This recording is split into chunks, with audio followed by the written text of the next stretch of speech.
Olá pessoal, no resumo que eu fiz do Antigo Testamento, eu mencionei lá rapidamente o poema Alvorada do Amor, do Olavo Bilac, mas não li o poema lá, e aí depois eu fiz um vídeo, recitando, fazendo uma leitura desse lindo poema em que o Bilac coloca na boca do Adão uma declaração de amor a Eva, justamente quando eles estão sendo expulsos ali do paraíso, E eu mencionei também, nesse resumo, dois livros do José Saramago. Um que é Caim, que é um livro que se passa ali nas histórias do Antigo Testamento, então tem mais a ver com o vídeo, mas mencionei também, bem rapidamente, o Evangelho segundo Jesus Cristo, que é uma certa releitura assim, ao seu modo e de forma irônica, sarcástica, assim, que o Saramago retoma o Novo Testamento. Eu gostaria também de estender a conversa, vamos dizer assim, evidentemente não fazendo aqui um resumo e nem uma leitura, é um romance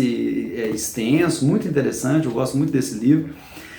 mas eu gostaria de estender um pouco a conversa falando de uma certa curiosidade, talvez, que o primeiro capítulo desse livro, ele descreve, sem mencionar a fonte, ele descreve uma pintura da crucificação de Jesus, e falando ali dos personagens e interpretando aquelas figuras, de uma pintura, na verdade de um desenho, da crucificação de Jesus. E aí, eu vou fazer uma experiência talvez assim, um pouco, talvez estranha, assim, dentro das coisas que eu venho propondo aqui, que é o seguinte: ler o primeiro capítulo, é um pouco extenso, mas gostaria de fazer a leitura na íntegra,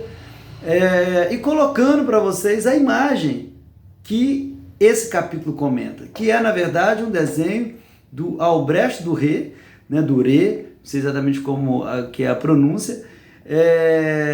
que retrata, portanto, a crucificação de Jesus. Quem acompanhou minhas aulas no Seminário 11,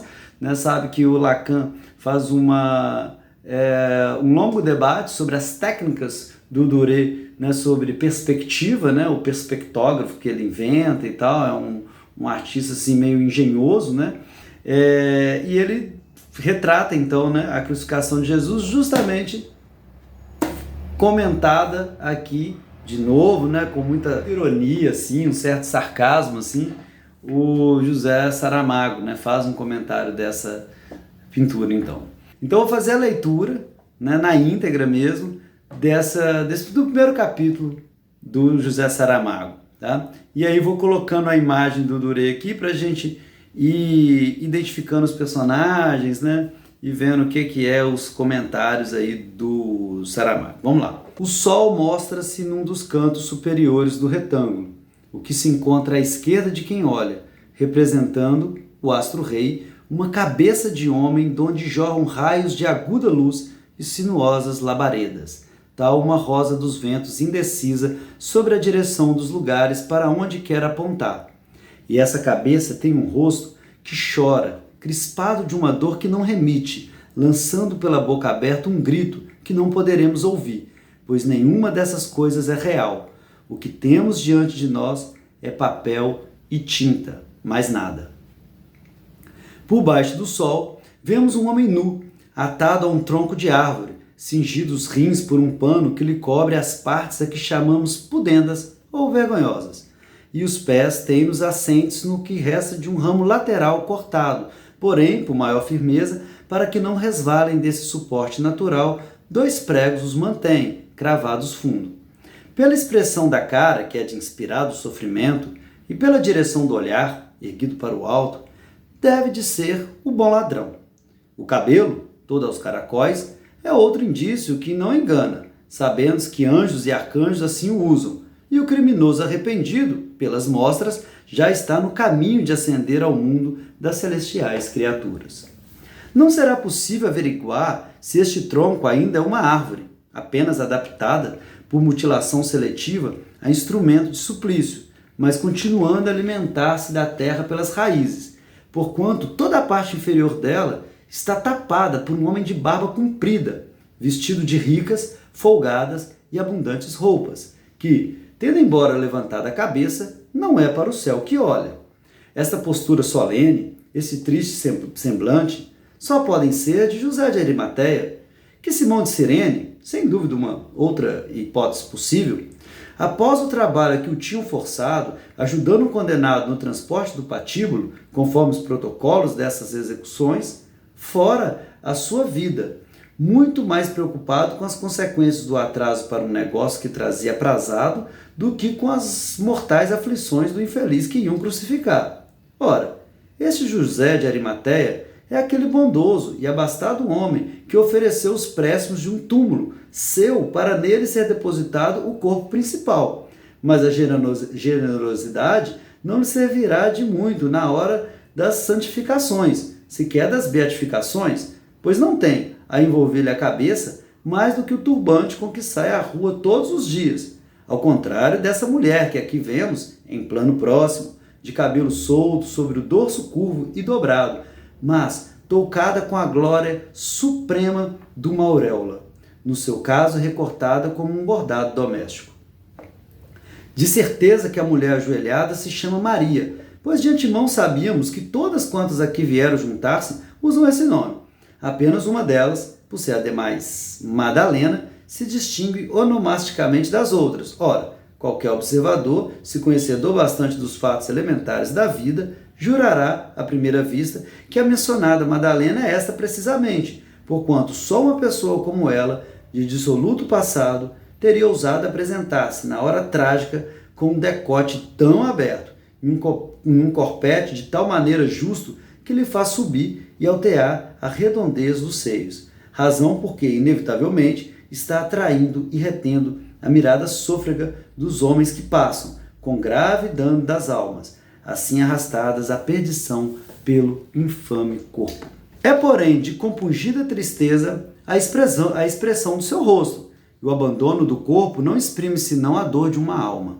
É certo que escondido por carnes tentadoras, mas que é nosso dever ter em conta, falamos da alma. Claro está, esta mulher poderia até estar inteiramente nua, se em tal preparo tivessem escolhido representá-la, que ainda assim haveríamos de demonstrar-lhe respeito e homenagem. Maria Madalena, se ela é, ampara e parece que vai beijar, num gesto de compaixão intraduzível por palavras, a mão de outra mulher, esta sim caída por terra, como desamparada de forças ou ferida de morte.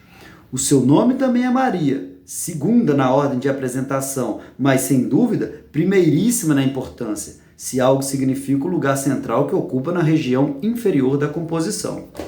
Tirando o rosto lacrimoso e as mãos desfalecidas, nada se lhe alcança a ver do corpo, coberto pelas pregas múltiplas do manto e da túnica, cingida na cintura por um cordão cuja aspereza se adivinha.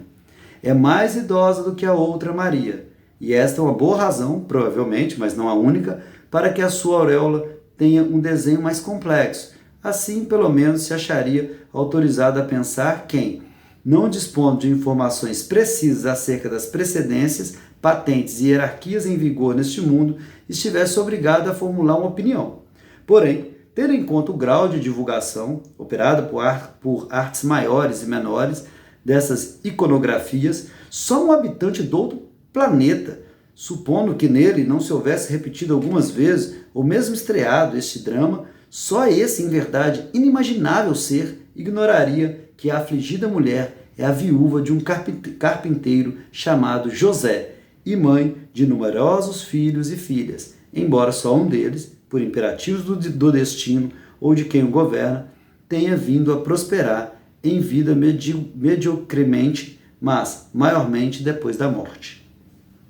Reclinada sobre seu lado esquerdo, Maria, mãe de Jesus, esse mesmo a quem acabamos de aludir, apoia o antebraço na coxa de uma outra mulher, também ajoelhada, também Maria de seu nome. E afinal, apesar de não lhe podermos ver nem fantasiar o decote, talvez verdadeira Madalena. Tal como a primeira dessa trindade de mulheres, mostra os longos cabelos soltos, caídos pelas costas, mas estes têm todo o ar de serem louros, se não foi pura causalidade a diferença do traço, mais leve neste caso e deixando espaços vazios no sentido das madeixas, o que obviamente serviu ao gravador para aclarar o tom geral da cabeleira representada. Com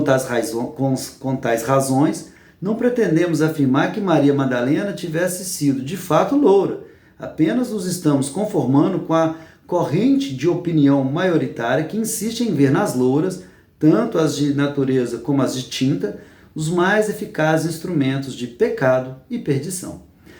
Tendo sido Maria Madalena, como é geralmente sabido, tão pecadora mulher, perdida como as que mais o foram, teria também de ser loura para não desmentir as convicções, em bem e em mal adquiridas, de metade do gênero humano. Não é, porém, por parecer essa terceira Maria, em comparação com a outra, mais clara na tese e no tom do cabelo, que insinuamos e propomos, contra as arrasadoras evidências de um decote profundo e de um peito que se exibe, ser ela a Madalena. Outra prova, essa fortíssima, robustece e afirma a identificação, e vem a ser que a dita mulher, ainda que um pouco amparando, com a distraída mão, a extenuada mãe de Jesus, levanta, sim, para o alto olhar, e este olhar, que é autêntico e arrebatado amor, acende com tal força que parece levar consigo o corpo todo o seu ser carnal, como uma irradiante auréola capaz de fazer empalidecer o halo que já lhe está rodeando a cabeça e reduzindo pensamentos e emoções. Apenas uma mulher que tivesse amado tanto quanto imaginamos que Maria Madalena amou, poderia olhar dessa maneira, com o que derradeiramente fica feita a prova de ser ela esta, só esta, e nenhuma outra, excluída, portanto, a que ao lado se encontra. Maria quarta, de pé, meio levantadas as mãos, em piedosa demonstração, mas de olhar vago, fazendo companhia neste lado da gravura a um homem novo, pouco mais que adolescente, que de modo amaneirado a perna esquerda flete, assim pelo joelho, enquanto a mão direita aberta exibe, numa atitude afetada e teatral, o grupo de mulheres a quem coube representar, no chão, a ação dramática. Esse personagem, tão novinho, com o seu cabelo aos cachos e o lábio trêmulo, é João. Tal como José de Arimateia, também esconde com o corpo o pé dessa outra árvore que, lá em cima, no lugar dos ninhos, levanta ao ar um segundo homem nu, atado e pregado como o primeiro, mas este é de cabelos lisos, deixa pender a cabeça para olhar, se ainda pode, o chão, e a sua cara magra e esquálida dá pena, ao contrário do ladrão do outro lado, que mesmo no transe final de sofrimento agônico, ainda tem valor para mostrar-nos um rosto que facilmente imaginamos rubicudo, corria-lhe bem a vida quando roubava, não obstante a falta que fazem as cores aqui. Magro, de cabelos lisos, de cabeça caída para a terra que o há de comer, 2 vezes condenado, à morte ou ao inferno, este mísero despojo só pode ser o mau ladrão. Rectíssimo homem afinal, a quem sobrou consciência para não fingir acreditar, a coberto de leis divinas e humanas, que 1 minuto de arrependimento basta para resgatar uma vida inteira de maldade ou uma simples hora de fraqueza. Por cima dele, também chorando e clamando como o sol que em frente está, vemos a lua em figura de mulher, com uma incongruente argola a enfeitar-lhe a orelha. Licença que nenhum artista ou poeta se terá permitido antes, e é duvidoso que se tenha permitido depois, apesar do exemplo. Este sol e essa lua iluminam por igual a terra, mas a luz ambiente é circular, sem sombras, por isso pode ser tão nitidamente visto o que está no horizonte, ao fundo. Torres e muralhas, uma ponte levadiça sobre um fosso onde brilha a água, umas empenas góticas e lá por trás, no terço de uma última colina, as asas paradas de um moinho. Cá mais perto, pela ilusão da perspectiva, 4 cavaleiros de elmo, lança e armadura fazem voltear as montadas em alardes de alta escola, mas os seus gestos sugerem que chegaram ao fim da exibição. Estão saudando, por assim dizer, um público invisível. A mesma impressão de final de festa é dada por aquele soldado de infantaria que já dá um passo para retirar-se, levando suspenso da mão direita o que a essa distância parece um pano, mas que também pode ser manto ou túnica, enquanto 2 outros militares dão sinais de irritação e despeito, se é possível de tão longe decifrar nos minúsculos rostos um sentimento como de quem jogou e perdeu. Por cima dessas vulgaridades de milícia e de cidade muralhada, param 4 anjos, sendo 2 dos de corpo inteiro, que choram e protestam, e se lastimam. Não assim um deles, de perfil grave, absorto no trabalho de recolher numa taça até a última gota o jorro de sangue que sai do lado direito do crucificado. Neste lugar, a que chamam Gólgota, muitos são os que tiveram o mesmo destino fatal e outros muitos o virão a ter, mas este homem nu, cravado de pés e mãos numa cruz, filho de José e de Maria, Jesus de seu nome, é o único a quem o futuro concederá a honra da maiúscula inicial. Os mais nunca passarão de crucificados menores. É ele, finalmente, este para quem apenas olham José de Arimateia e Maria Madalena, este que faz chorar o sol e a lua, este que ainda agora louvou o bom ladrão e desprezou o mal, por não compreender que não há nenhuma diferença entre um e outro.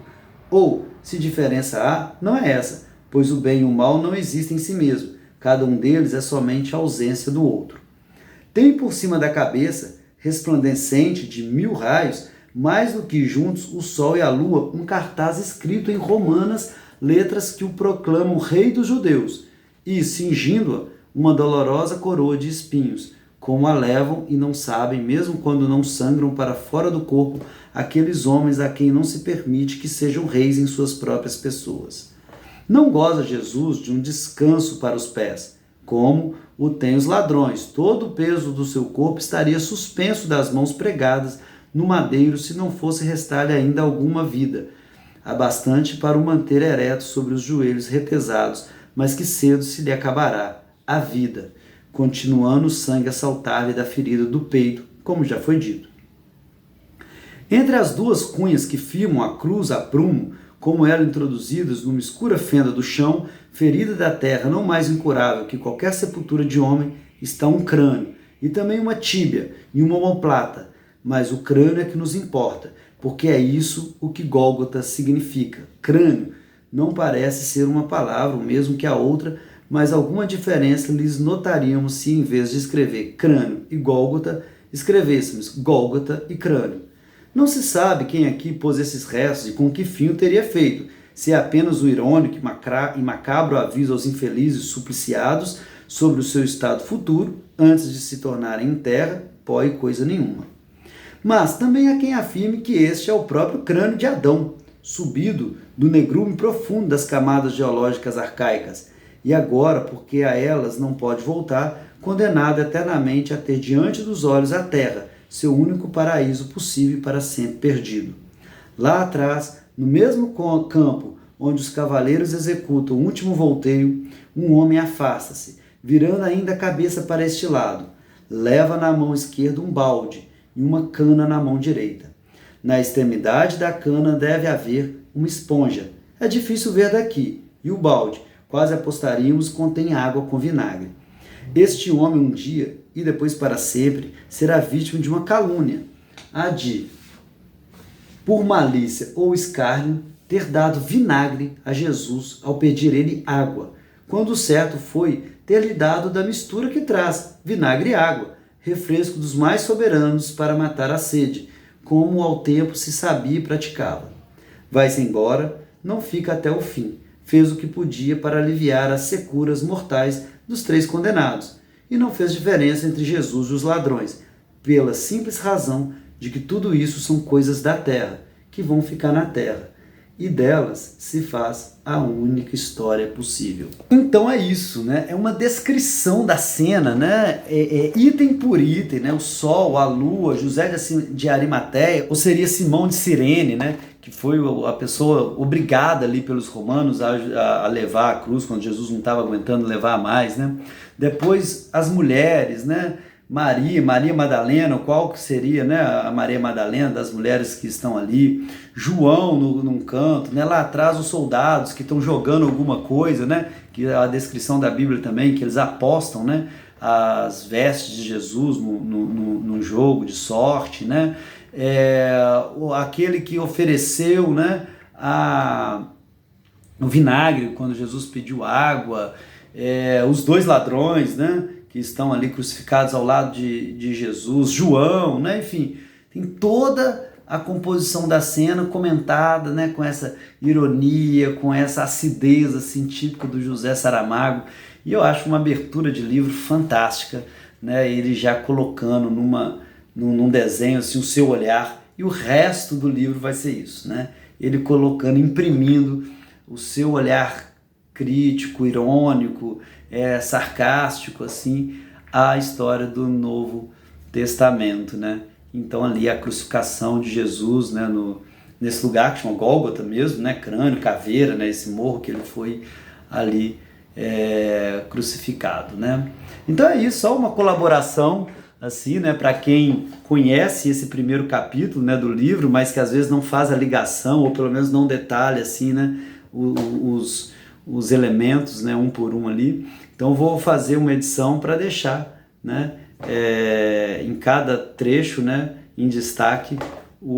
a figura que está sendo comentada. Beleza? Então é isso. José Saramago, o Evangelho segundo Jesus Cristo, uma ótima dica de leitura, e até a próxima, pessoal.